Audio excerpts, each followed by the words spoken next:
Welcome home to USA Global TV and Radio, a place where dreams take flight, with authentic storytelling, diverse perspectives and meaningful conversations, where global stories unite and bridges are built beyond all borders.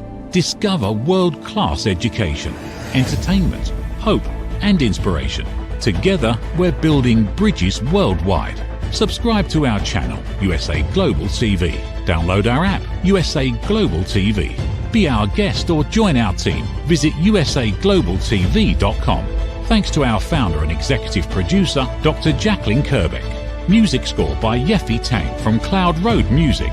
Voiceover artist Mike Porter. Creative direction by Paul Garcia. USA Global TV and Radio, your home for global connection. All rights reserved. This video and its contents are the exclusive property of USA Global TV and Radio. Unauthorized use, duplication or redistribution in any form is strictly prohibited.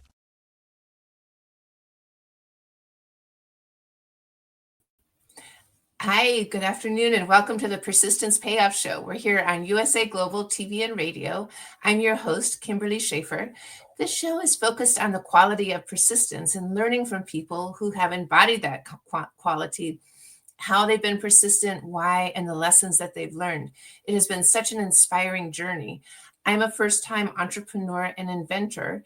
I invented the ring thing, which is a waterproof patented ring holder.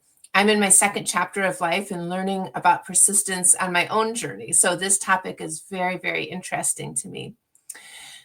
People can be persistent in many ways. They can persist through emotional issues, through physical challenges, financial challenges, or all of the above.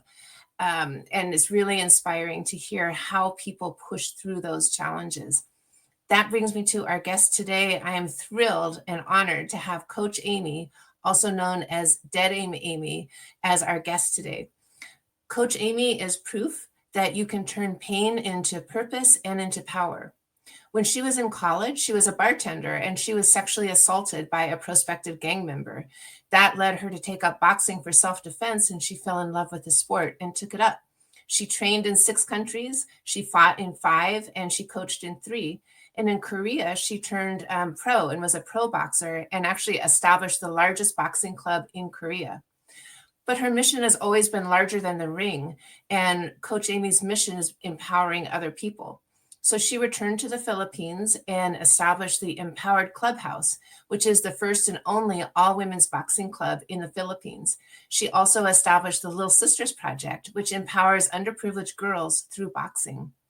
Now she's a competitive women's figure bodybuilder, and she's inspiring other athletes through Prep Life, which is her online bodybuilding community, where she helps people navigate that process and that sport. She helps them gain confidence on the stage with her apparel line, Slay Goddess, which is custom show day apparel. Coach Amy's journey is not just about fighting, but it's showing that you can rise, evolve, and that persistence is the key to reaching your own power and your own purpose. So please help me welcome Coach Amy.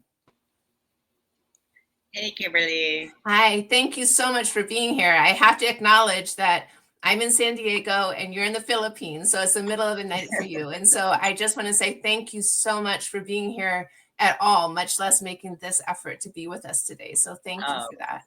Well, thank you for having me. I am very honored and blessed to have you ask me to be on it. Well, thank you. You know, your journey is so inspiring with all of the things that you've done. And I'd like to start by asking you just to go back to the beginning. You know, when you experienced that assault and that led you to take up boxing, can you talk with us about what that experience was like and the impact that it had on you? Yeah, you know, I'm a firm believer that there's always lessons to be learned, and there's always everything that happens to you is a building block to where you are now. And I remember at the time I was a university student and I was on a scholarship, but paying for my university and like my board and housing and everything. And just on a Sunday afternoon, I knew that it wasn't the most positive place for me to be working, but I was a starving student trying to make my way, so to speak. And I got into a confrontation with one of the bouncers at the club, who was a prospect for particular gang, which I will not name, but it's the biggest gang in the world.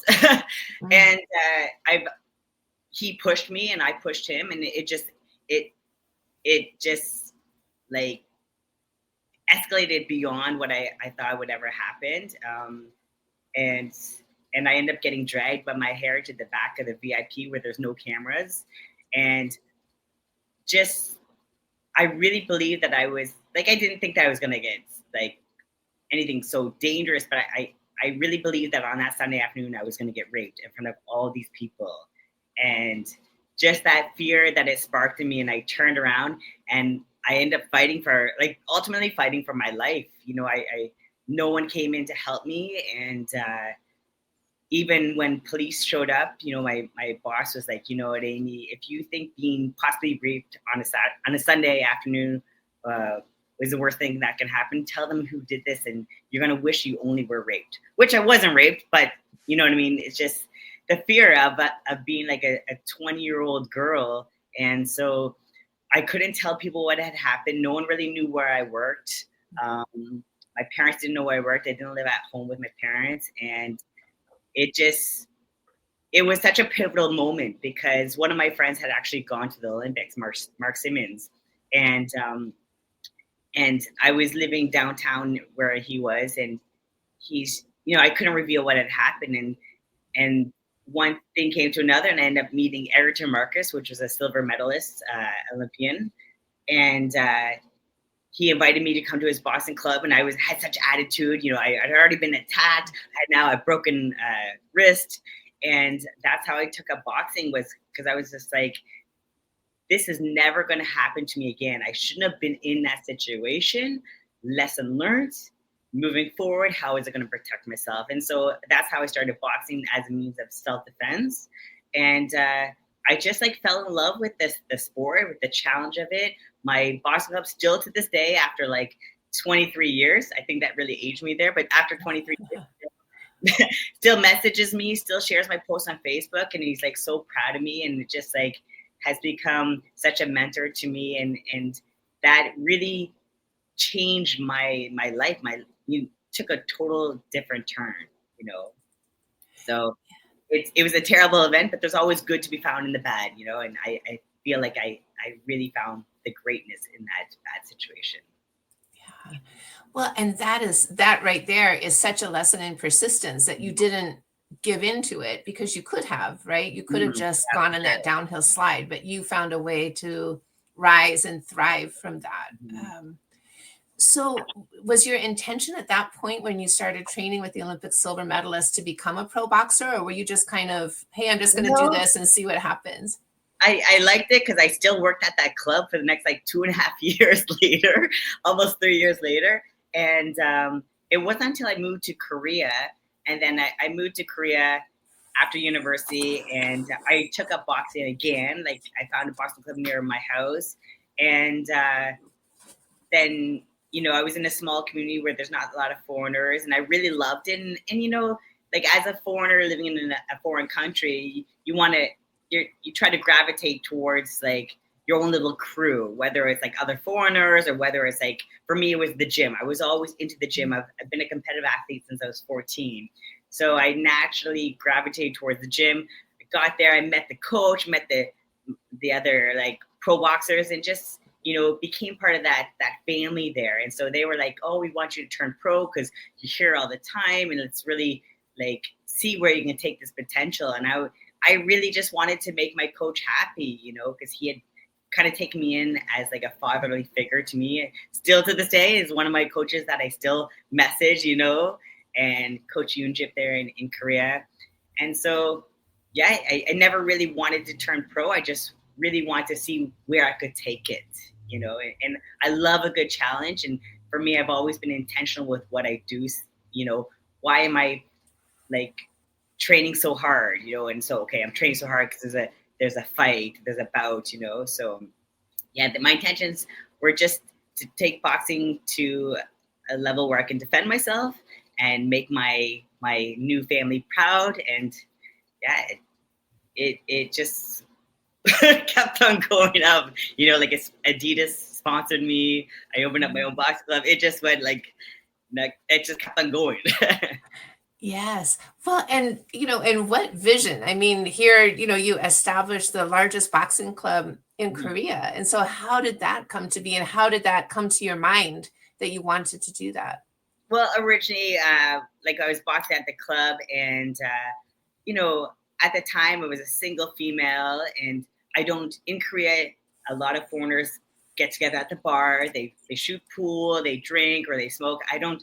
I was still an athlete. I don't drink. I don't like smoke, and I don't. Of course, I don't go to the bars. I'm up early for training, and so I was like, you know what?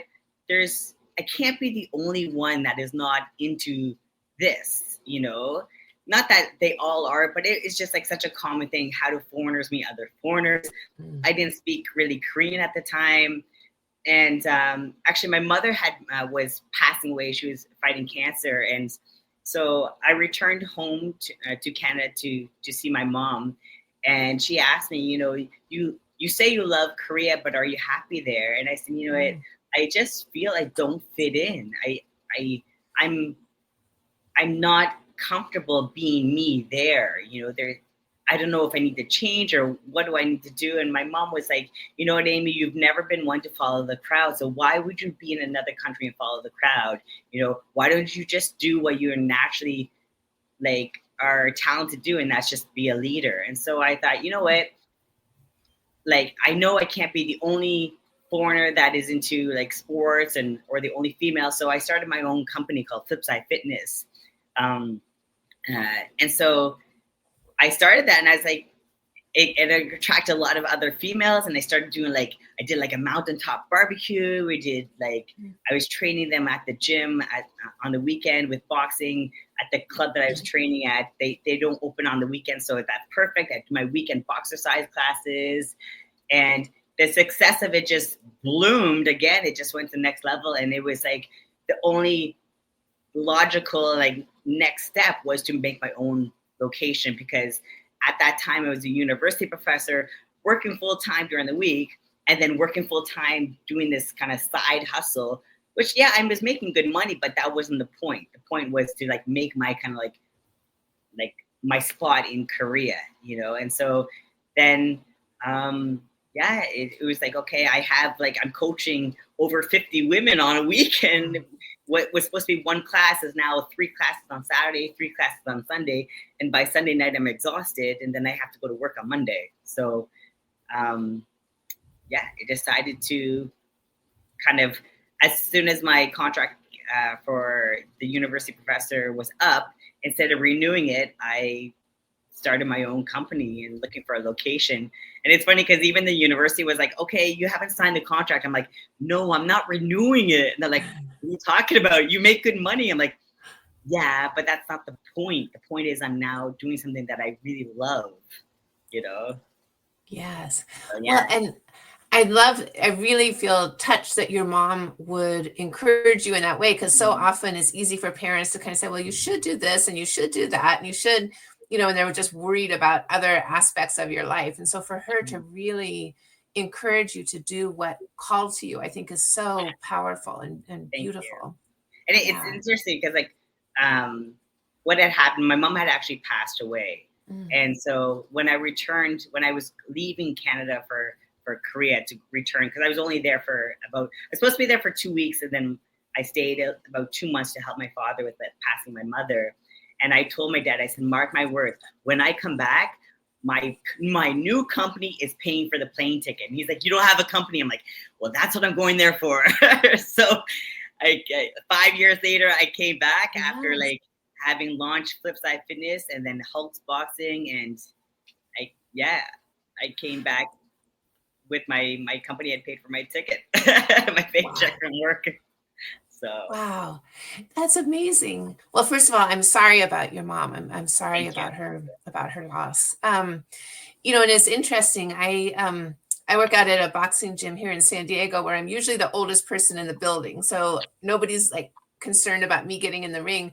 But I will say that I understand that it does give you that confidence. And so I'm just, as I'm listening to your story, I'm so struck by you having that confidence of you have a vision and you're just going to make it happen. I think that's amazing. Thank you. And so how did you get from Korea to the Philippines? Well, I had reached a certain level of success in Korea. I was on a few reality shows.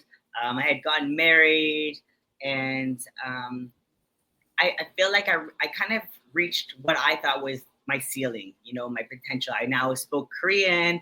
I run this business, but my relationship had gone like good, bad, to ugly, and I just felt so suffocated with whether it was sponsors that were always like monitoring me or just fighting for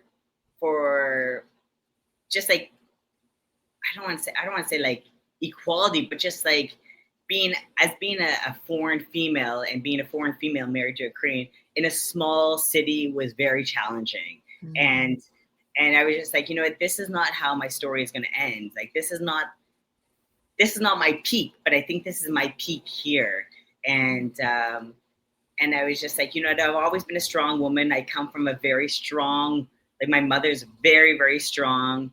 And this is not my story, just like how when I was in the bar and I got attacked, I'm like, this is not going to be my story. This is going to be like, this is like the plot twist. So the plot twist was on a Tuesday night, I got up and I left Korea. I left my dog. Actually, one of my dogs is here now with me. He's my little Chihuahua from Korea here. And I went back to Canada. I was there for about 2 years and I met someone and he was like, I'm going to go to the Philippines for 3 months to launch my business. Do you want to wait for me? And I was like, listen, I left like the love of my life in Korea. I left my business. I left my dogs. I've only known you for like a little bit. There's no way I'm going to just uproot everything and or even just wait for you. But if you ask me to go with you, I think I can afford 3 months. So he's like, okay, do you want to go with me? I was like, I love the Philippines. I was there before. So, okay, let's go. And that was like 8 years ago. And we just never left. So never stayed here. That's amazing. Oh, I love that. How you're just like going with the flow of like, Well, you're open to what's coming. Everyone's like, oh, aren't you afraid something's going to happen to you? I'm like, first of all, I'm a pro boxer. Yes. So if anyone's going to get hurt, it's going to be him. So I'm like, I'm good. I can carry my own. And I'm like, I'm in the Philippines. I've been here before. Not that I know it so well, but it's like, what is the worst that's going to happen? If all else fails, I'll call my dad up and be like, hey, Dad, I have no money. Can you help me with a plane ticket? I'll pay you back. It's like, I feel like after having gone through what I went with Korea and whatnot, if I'm not going to die from it, I will do it. It's like jump and learn how to fly on the way down. That's kind of like my whole mentality with everything. It's like, what's the worst that's going to happen? If you're not going to die, then why not do it? If it makes you happy, like life is too short to waste it waiting for the right time. There's no perfect time. You know what I mean? Just do it. I'd rather have regrets of doing it and it failed than regrets that I didn't do something. So. Yeah, I totally agree with that. What's the, I'm going to say it kind of wrong, but there's a saying about, what you regret are the things you didn't do, not the things you did do. Yeah. Oh, for sure. Yeah. It's those things you didn't do. So, wow. And so you had to learn a new language, or do you speak? Well, I'm learning now. Actually, no one really speaks Tagalog to me here. Okay. Only at the outreach where I at the orphanage and at the village where I coach the underprivileged girls. For the most part, people speak English because they do go to school and they speak English at school. It wasn't like Korea. In Korea, I minored in Korean culture in university. So my professor was like, okay, you're going to go to Korea. You're going to learn the language, submerge yourself more in the culture. And when you come back, your volunteer job as a Korean assistant, like a student assistant, is going to be a paid job. And so it's like the pressure was for me to learn Korean. Here, it's like, if I learn Tagalog, I learn it. If not, there's no real demand, Yeah. So, but now I'm learning. Yeah, that's a great situation because then you can still navigate. You can navigate the day and navigate life. And so you then went on to establish the Empowered Clubhouse in the Philippines. And so when you first got there, what were you thinking you were going to do? And then how did you end up establishing the gym? Well, like I mentioned earlier, I was supposed to only be here with my boyfriend for 3 months. I know what it's like to be in a relationship where you're not supported. And so I was like, okay, I'm not going to be that girlfriend that doesn't support him. So after 3 months, they told my boyfriend, we want you to stay longer because we've launched your business, but you're the face of the brand. So how is the brand going to stay continual if you're not here? So he's like, oh, Amy, I just want, like, surprise, I'm going to stay here after 3 months. And do you want to stay here with me? And I'm like, give me a week to think about it, because I was already planning to launch my business in Canada, because that was the whole idea after I left Korea, like reestablish myself in Canada. But now I'm in the Philippines. And then, it basically came down to one day I was at the gym and I saw these girls looking at a YouTube and they're trying to like follow this workout. And I was like, you know what? There's like no real female coaches here. And I'm like the strongest female. And at the time I was only a pro boxer. So it's not that I wasn't so strong, but I'm not at the strength I am now. And I was just like, you know what? These women, there's these guys that are coaching, the guys that are athletes, but there's no one that's so extreme and setting an example for these girls. And it's like, but there's so many girls at the gym. It's not like in Korea where it's kind of taboo. Women don't want to get strong, And so I was like, they need someone. Like the women here need someone. And I was like, I think I'm going to be that person. I think I'm going to stay here because, like, why not? Like, I remember coming here earlier, maybe like 15 years ago. My ex was super light champion. We had a fight here. So I came as a Korean English translator for him. And I remember telling him, man, if I wasn't living in Korea, I'd want to live in the Philippines. And, I put that in the universe and voila, now I live in the Philippines. Here you are. Yes. Oh my gosh. And so how was it received to set up a boxing gym for women? Like, did people there take to that right away, or was it sort of like, what the heck is this? Or well, there was two issues. One issue is like people like, okay, are you, they see the short hair, they see the ink, and they're like, maybe it's a foreign lesbian. Are you anti-guy? And I'm like, no, like, I love men. The bigger, the better. You know what I mean? It's like, it's not anti-men. It's just not about men. Like, yes. It's just not about men. It's about women supporting women. And as a female athlete, I've only had one other female who's been like kind of a secondary coach to me, who just gets it, what the issues we go through as females, And then, so that was the first issue. People thought that was like anti-men. And then another issue was like, there is a lot of like transgender and cross-dressers here. And so people were like, well, what do you label as a female? And I was like, you know what? I'm not here to judge you on your personal choices.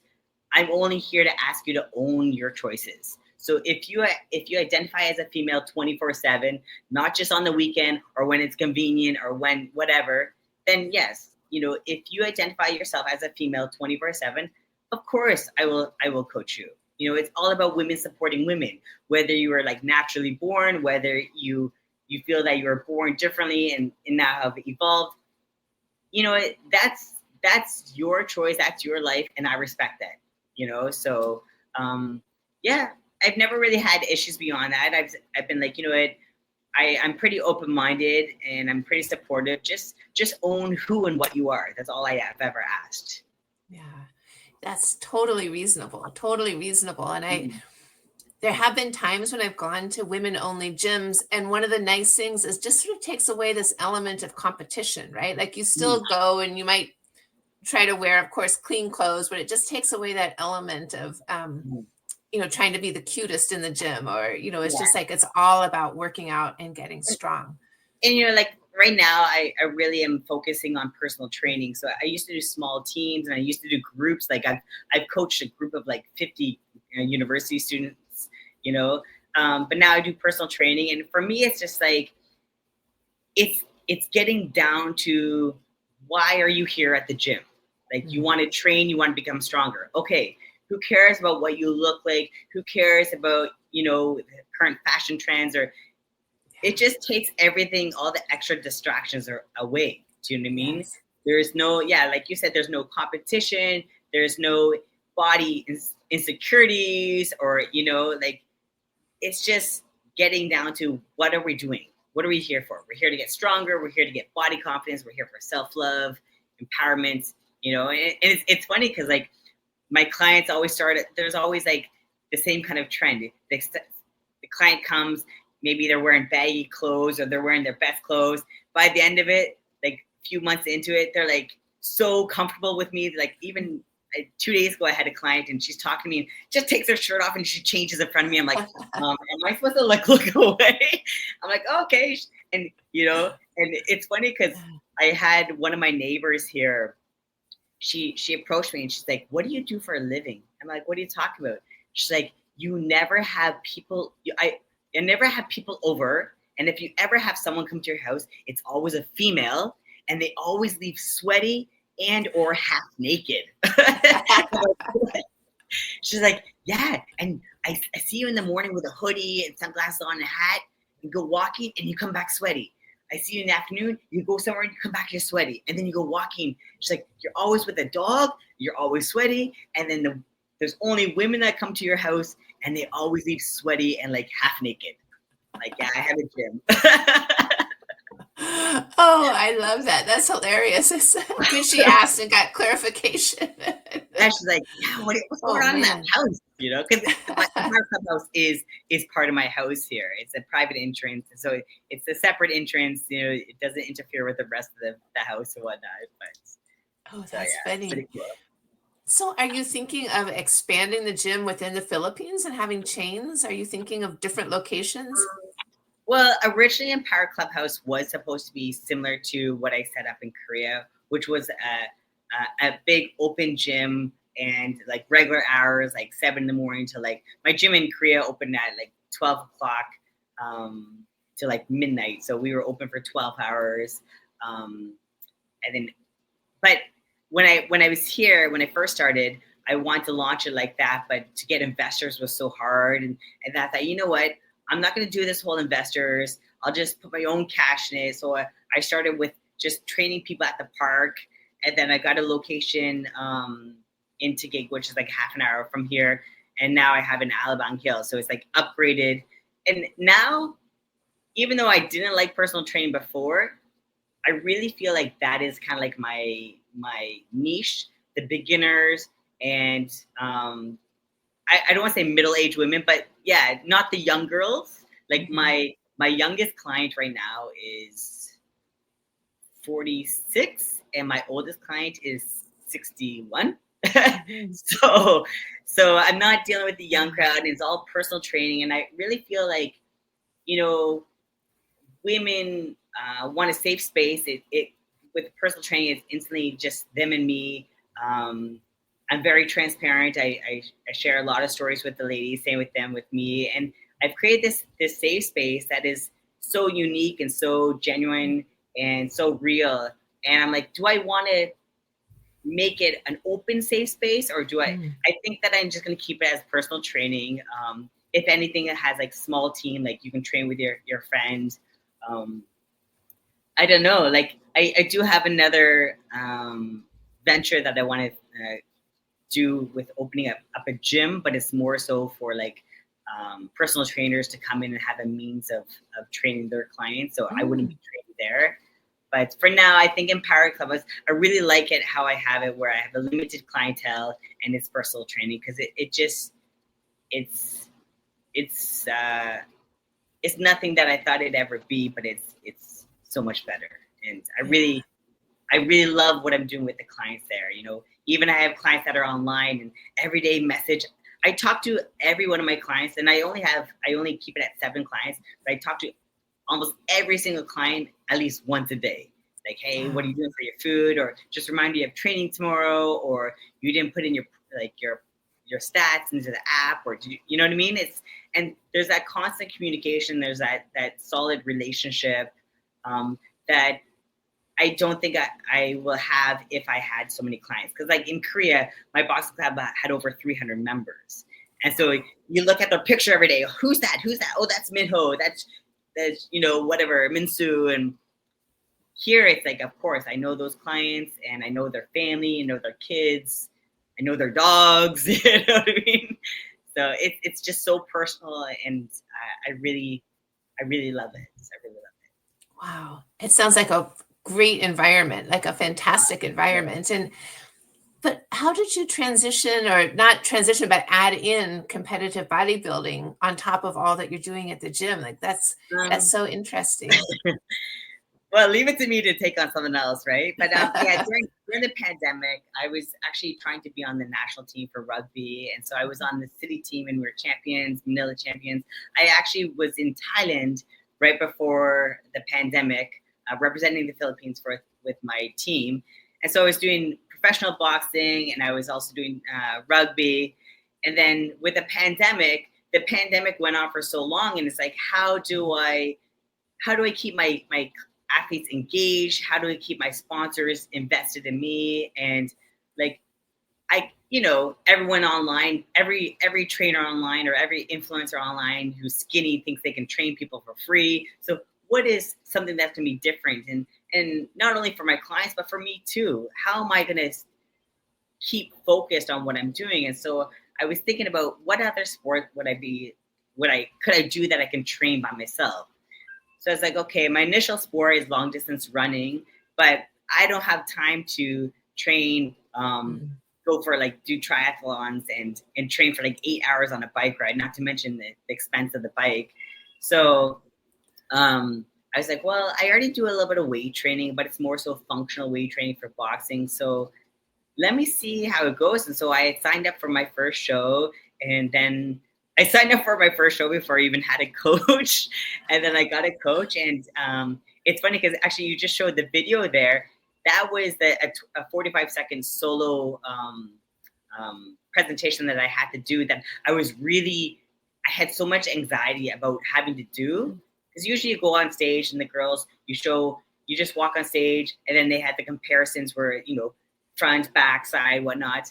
But at that particular show with that organization, WFF, they asked for a solo routine. And so I trained for months with a coach with that. And I really was having so much anxiety. But when I went on stage and took the robe off and I heard everyone "Wah!" I was like, I am so in love with this. I was like, why didn't I do this earlier?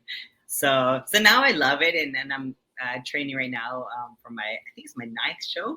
So Yeah. yeah. That's amazing. And I love following your journey on Instagram as you're talking about your diet and your cutting and getting ready for the show is just so inspiring. It's such, it's interesting because boxing is a sport, and I feel like you can cheat the diet, you can cheat the sleep, you have to just make sure you weigh a certain weight on the scale for the fight day, or the day before the fight. But with bodybuilding, it's like, if you cheat the diet, it shows. If you don't get sleep, you have stress, it shows. It's such a lifestyle, and I love the extremeness of it, how it's all encompassing. It's stress management, it's monitoring your sleep, it's definitely diet, training hard and being mentally strong. So it's a challenge so much bigger than I thought it'd be, and I love that. I that's what I get. I just am fulfilled with, that challenge. Yeah. Oh, I love that.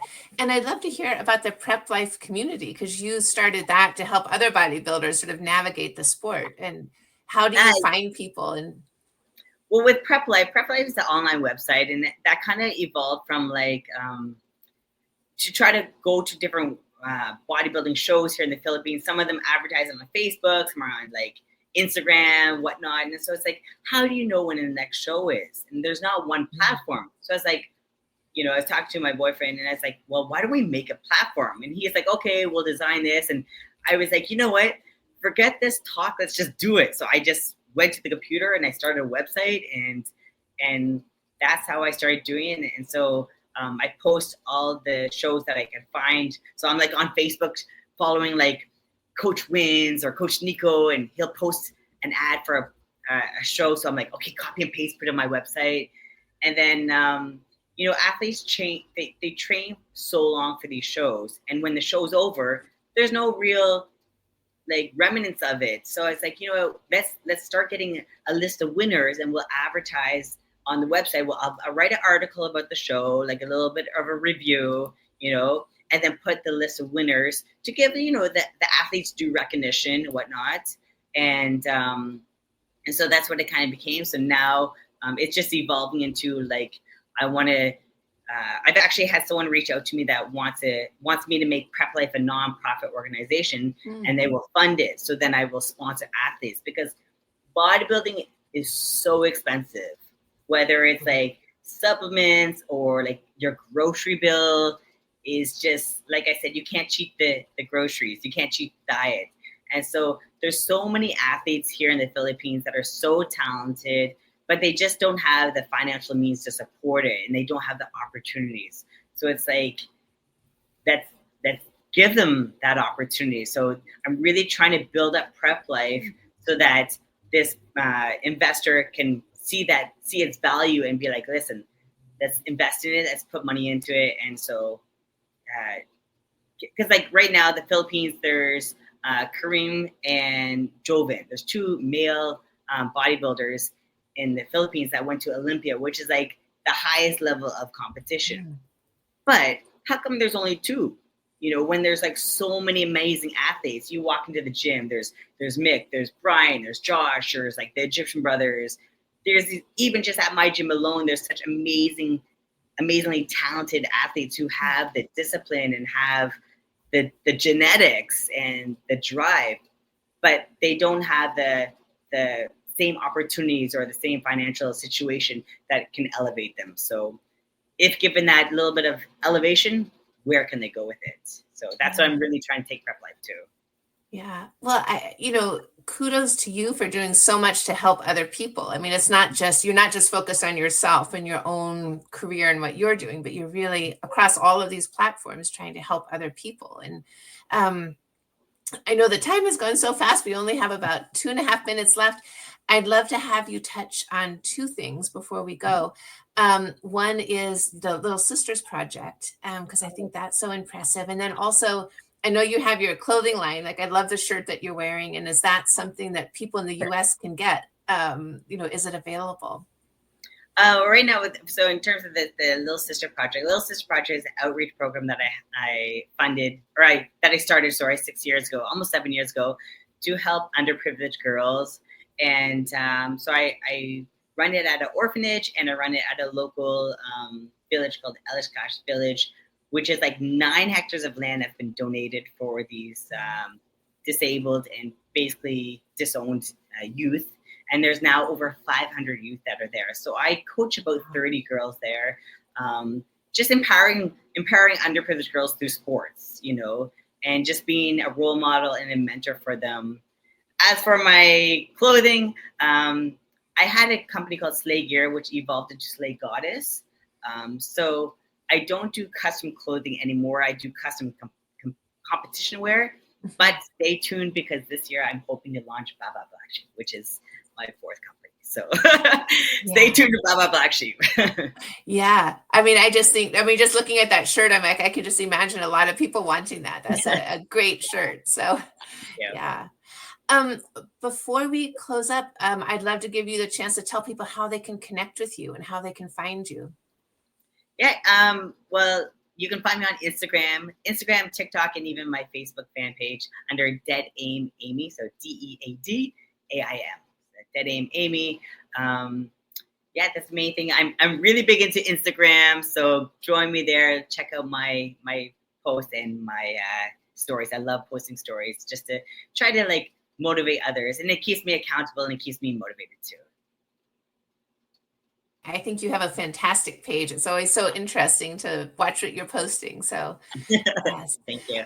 Well, thank you truly so much for being here, and for doing this in the middle of the night. You are incredibly coherent and alert, and I just really appreciate it. And I'm just inspired to see what's going to happen next. All right. Thank you so much, Kimberly. It's an honor and great to meet you and great to share my story. Thank you. All right. Thank you. Thank you. Oh my gosh, what a great, amazing journey that she's been on and continues to be on. So this happens at the end of every show where ahead of the show, I get a quote about persistence to read at the end of the show. And without fail, it seems to just fit perfectly with what the conversation has been. So I think that's true this time as well. So the quote this week is from Julian Lopetegui, and he said, "The only recipe is hard work, persistence, and belief." And I think that Coach Amy shows all of those things. So I really appreciate that. We're here with the Persistence Payoff Show every other Tuesday. I would love to hear from you about your thoughts about the show, any suggestions you have for guests, or sharing your own story of persistence. You can reach me at the Ring Thing website, ringthing.com, or by email at kimberly@ringthing.com. And I'd love to hear from you. Thank you so much. USA Global TV and Radio, home of the YouTube Silver Creator Award, proudly presents Just the Thing for Your Ring, introducing the patented Ring Thing, your premium personal ring holder to keep your ring safe, nearby, and avoid loss. The Ring Thing just got smarter. Add your logo and an NFC tag that opens to your website with one tap. Waterproof, inner padding, and now a forever business card. Just the thing for your ring. Scan the QR code seen here to learn more about Ring Thing or place your order. Follow Ring Thing on Instagram at ring_thing_ or go to our website, ringthing.com. In a world craving connection, one platform dared to dream bigger. USA Global TV and Radio, a beacon for global voices, authentic storytelling, and elevated listening. Led by visionary Dr. Jacalyn Kerbeck, the journey from a spark to a global force is now captured in one inspiring book.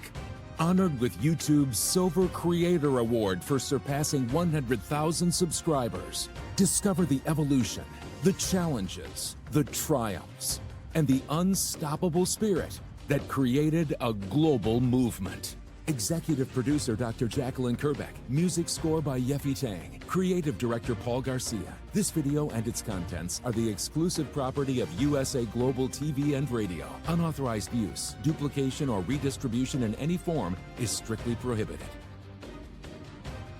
Now an Amazon #1 new release in paperback and ebook. Broadcasting Brilliance, the evolution of USA Global TV and Radio, is inspiring readers around the world. Join the movement that's redefining global media one story at a time.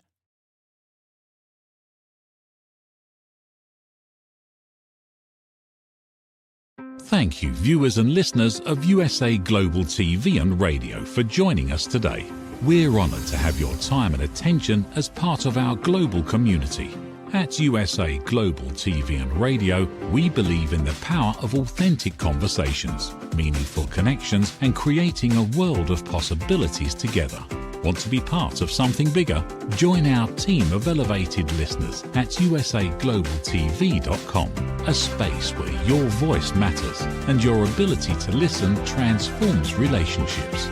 Stay connected with us across all our platforms for thought-provoking discussions, expert insights, and empowering stories. Subscribe to our channels at youtube.com/c/USAGlobalTV. Follow us on social media and explore the endless opportunities we're creating for growth, learning, and inspiration. Together, we're not just broadcasting, we're building bridges and changing lives one conversation at a time. For inquiries, contact us at info@usaglobaltv.com. Music by Johnny Dies. Produced by executive producer and director Dr. Jacalyn Kerbeck. Voiceover by Mike Porter. Creative direction by Paul Garcia. All rights reserved. Copyright 2025. Visit usaglobaltv.com to view our full terms and conditions.